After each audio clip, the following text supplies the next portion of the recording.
Orang yang takwa kepada Allah sepanjang hidupnya diberi Allah kemuliaan, makrifat dan iman, tetap kada berubah dalam menghadapi sakaratul maut. Orang-orang yang mempunyai dosa yang besar, nah itu sebelum wafat dicabut iman dan makrifat. Bismillahirrahmanirrahim.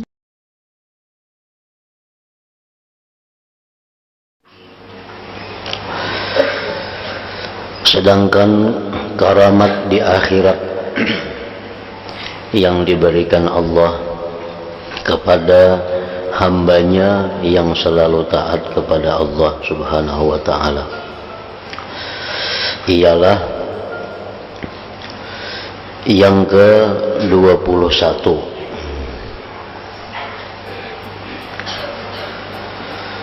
Allah Ta'ala memudahkan baginya sakaratul maut.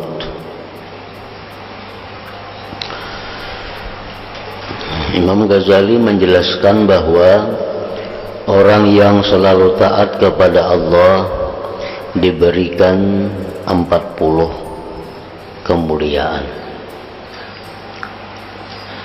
20 di dalam dunia, 20 kemuliaan diberikan Allah selama masih hidup, dan 20 sisanya diberikan Allah di alam yang lain, yaitu di akhirat.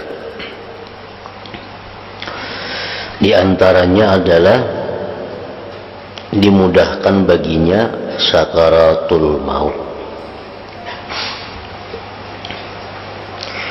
Sakaratul maut merupakan perkara yang ditakuti oleh para nabi, hingga mereka selalu memohon dimudahkan sakarat mautnya. Sampai-sampai nabi kita pun ya Allah minta agar ditolong menghadapi sakaratul maut itu, dan minta dimudahkan dalam menghadapi sakaratul maut. Seperti doa Nabi yang terkenal yang sering kali beliau baca, Allahumma a'inni 'alal maut wa hawwinhu 'alayya. Nabi kita minta kepada Allah pertolongan menghadapi kematian dan minta dimudahkan dalam menghadapi kematian itu. Allahumma a'inni 'alal maut wa hawwinhu 'alayya. Ada di antara nabi yang mati bagaikan minum air dingin saja. Allah Ta'ala berfirman, alladzina tatawaffahumul malaikatu thayyibin. Artinya orang-orang yang bertakwa kepada Allah adalah orang-orang yang diambil rohnya oleh para malaikat dengan senang dan nyaman.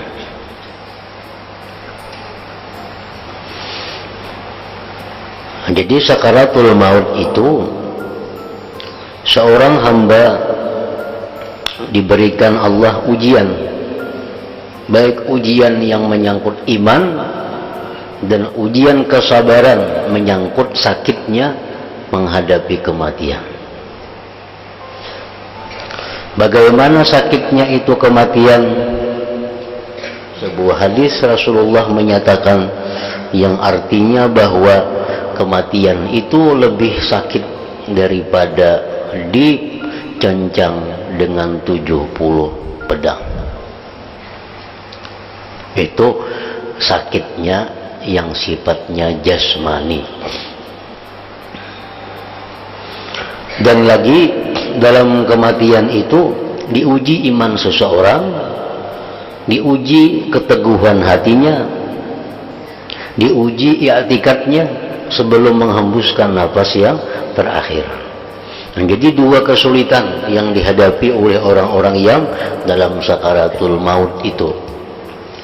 Nah, oleh karena itu para nabi tadi minta kepada Allah agar dipelihara, dimudahkan menghadapi sakaratul maut.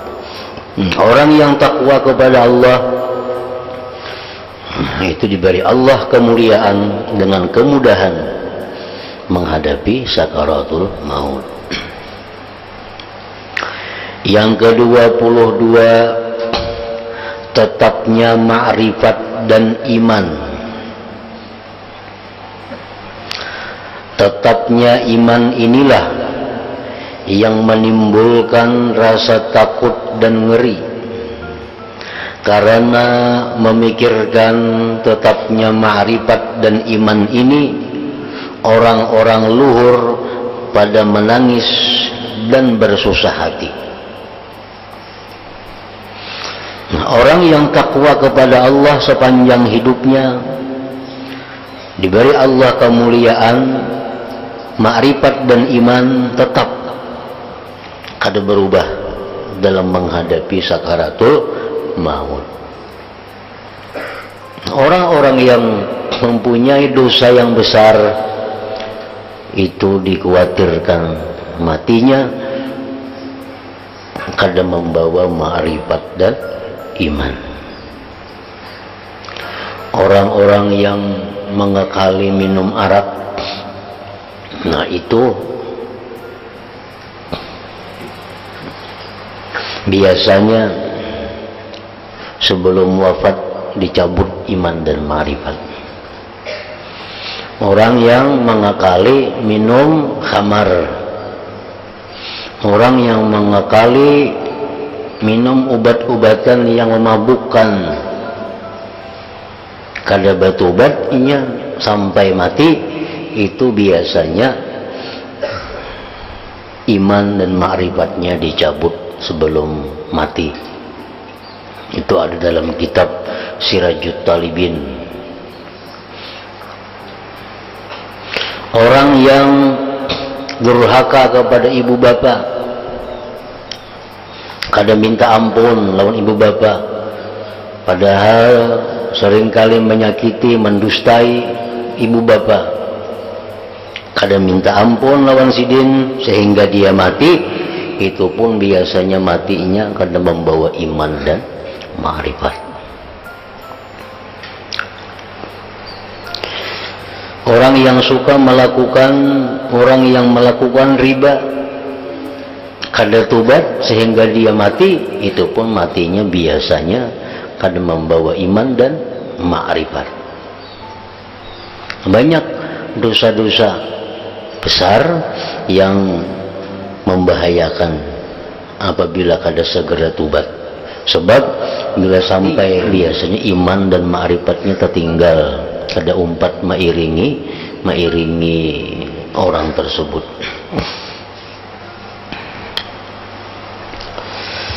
Allah Ta'ala berfirman, yusabbitullahu allazina amanu bil qawli thabit fil hayatid dunya wa fil akhirah.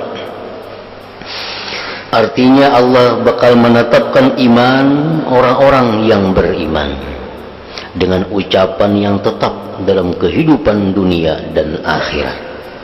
Dalam dunia ia mengucapkan la ilaha illallah, sampai mati pun dia meyakini la ilaha illallah.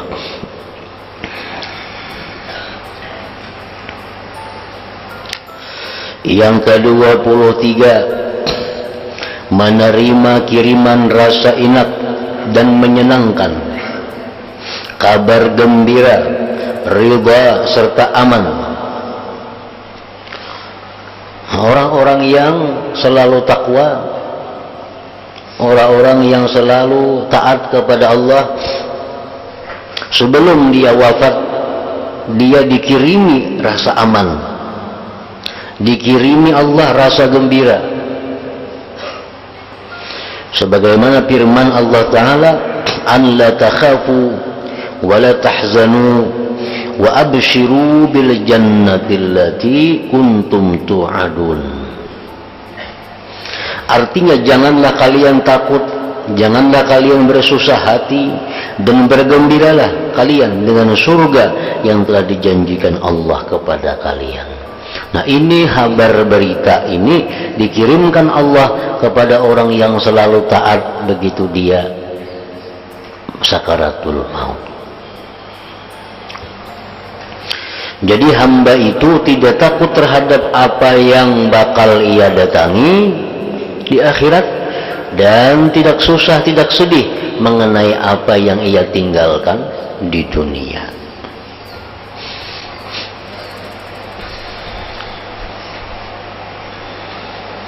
Yang paling susah itu adalah orang nang mati kada ada kabar gembira, mati menghadapi apa kada tahu. Yang kedua, pulang yang ditinggalkan kini anak bini kayak apa kada tahu.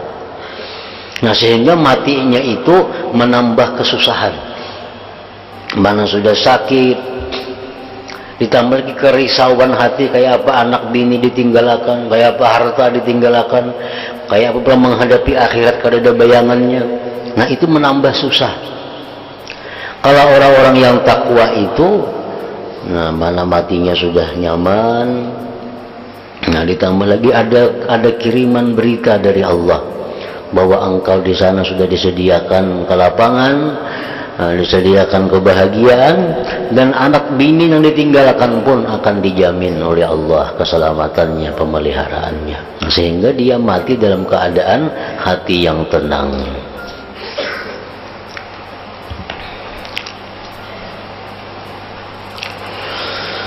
(24) Abadi di surga dan menghadap di hadapan Allah yang Maha Pengasih.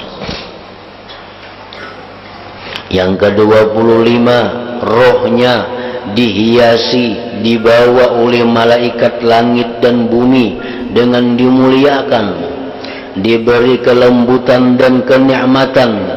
Kan orang mati itu dicabut rohnya. Nah, kalau orang ini orang baik, roh ini dihadapkan kepada Allah. Sesudah itu dibawa kepada malaikat-malaikat, ini roh hamba yang taat kepada Allah. Nah, diagungkan, dihormati oleh para malaikat, dihiasi roh dengan perhiasan-perhiasan akhirat. Badannya juga dihiasi dalam keadaan terang-terangan. Rohnya orang yang taat ini dibawa ke hadapan Allah, diagungkan di hadapan para malaikat. Sedangkan badan yang tinggal di bumi ini dengan mengagungkan jenazahnya, orang-orang manusia mengagungkan jenazahnya, berdesakan masyarakat untuk salat atas jenazahnya dan bersecepat merawatnya. Dengan merawat jenazahnya itu, masyarakat berharap akan memperoleh pahala yang banyak dari Allah Ta'ala, dan mereka menganggap sebagai keuntungan besar. Nah, orang-orang dalam dunia ini mendatangi jenazahnya, mengagungkan, memuliakan, berebut mengangkat, berebut menguburnya, karena mereka merasa untung mendapatkan kesempatan itu. Nah, di alam malakut pun rohnya diagungkan waktu itu, dimuliakan di sisi Allah Subhanahu wa Ta'ala. Jadi sementara roh itu dicabut, menunggu pemakaman kayaknya dikubur jam berapa, isuk misalnya dikubur. Nah, malamnya itu rohnya di hadapan Allah, rohnya diagungkan oleh malaikat. Sedangkan jasadnya di bumi dihormati, dimuliakan oleh manusia yang ada. Nah, itu karamat yang diberikan Allah kepada orang-orang yang selalu takwa kepadanya. Yang ke-26, aman dari fitnah pertanyaan kubur, dan diajari menjawab benar sehingga aman dari huru hara kubur. Dilajari Man rabbuka, siapa Tuhan engkau? Dilajari, jawablah Allah. Wa man nabiyyuka, siapa nabi engkau? Dilajari, dijawab Muhammad nabi, Muhammad rasul, nabiku umpamanya.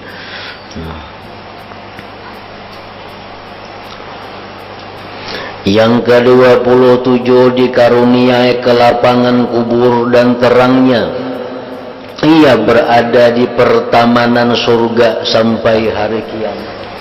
Jadi kuburnya itu tarang, kuburnya itu lapang luas, dan kuburnya itu menjadi taman surga. Dan itu kada kelihatan lagi lawan mata kita ini. Kenapa? Karena sudah berbeda alam. Orang mati dibuat dalam kubur, dipatak, itu dia sudah pindah ke alam yang namanya barzakh. Sedangkan kita yang di atas bumi ini ngarannya alam mulki wasyahadah. Kada kau melihat lagi, kada kau mendengar lagi, kecuali orang-orang yang istimewa yang mempunyai kemampuan untuk bisa mengetahui alam barzakh itu. Kalau manusia biasa kada tahu lagi apa yang terjadi di bawah kubur itu. Yang disiksa di kubur, yang diberikan nikmatan, kada tahu lagi karena sudah beda alam. Kecuali orang tertentu yang tahu. Macam kayak Nabi, sedang tahu di kuburnya sedang disiksa Allah, di kuburnya sedang diazab Allah. Nabi tahu, karena Nabi orang manusia yang diberi Allah kelebihan untuk bisa mengetahui segala macam alam. Nah, orang yang ahli taat begitu mati masuk kubur, kuburnya terang, kuburnya luas, bahkan menjadi taman surga sampai hari kiamat. Rajin doa-doa orang mahaul, doa orang ma'arwah, yaitu Allahumma ja'al qabrahu rawdatan min riyadil jannah wa la taj'al qabrahu hufratan min hufarin niran. Itu maksudnya. Kita membaca Fatihah, membaca surah 4, membaca tahlil, karena di doanya, ya Allah, Allahumma ja'al qabrahu rawdatan min riyadil jannah. Ya Allah, jadikanlah kubur ini orang yang dihauli, jadikanlah kubur orang yang ditahlil ini taman dari taman surga. Wala taj'al qabrahu hufratan min hufarin niran, jangan kau jadikan kubur ini satu jurang daripada jurang-jurang api neraka. Nah, orang yang takwa kepada Allah selama hidupnya, walaupun kada diaruhi, walaupun kada dihauli, walaupun kada ditahlili, itu sudah dijamin oleh Allah kuburnya menjadi taman surga.